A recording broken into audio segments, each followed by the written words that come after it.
All right, so looking into the domain analytics, because that's going to help you decide the health of your domain and why it's important to focus on certain information pieces or not. So we've just taken a bit of a switch from the previous campaign data that you looked at, the test data. So we're looking at a new campaign over here.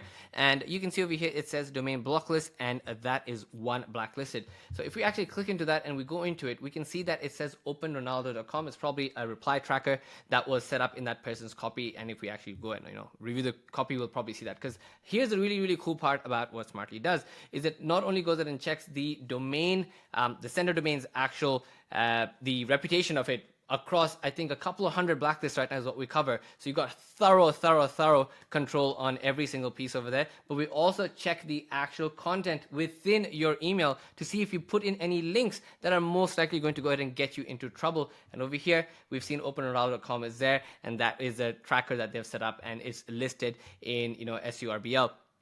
Now, do note, when I said we do track across hundreds of blacklists, not all of them really matter. There's actually an article over here in this YouTube video or in the help center that you will find that will point you to the most important blacklists that actually make a negative impact and may have an impact with respect to you moving to the spam or primary folder. To understand how blacklists work and what exactly they are, you can look at it in a more conceptual perspective with the help center articles that we've provided for you. But since you're on this video, in the shortest format, blacklists, you can think of them as open source platforms where people provide, or there's mechanisms to go ahead and figure out who is spamming across the entire market, and who, can be a domain or an IP address from which the spam emails have originated from, or alternatively as well, whether it's coming from a respective RDNS that they have picked up. And there's several blacklists in the market, and the assumption and the roll call over here is that we have the larger popular SEGs, which is the secure email gateways, or Google's own spam filter, Outlook's own spam filter, that sort of coagulate and work across these networks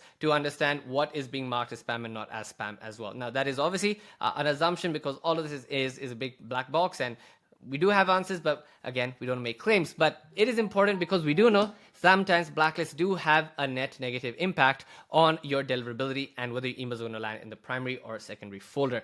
And the good part with Smartlead is we cover both the actual sending domain, but we also parse the entire copy to find any links that might have problematic issues for you, because that's what is being done by the receiving mailboxes top level spam filter engine. Sweet. So the next one we're going to be looking at in this series of videos is we're going to understand how the DKIM records are and how the SPF records are.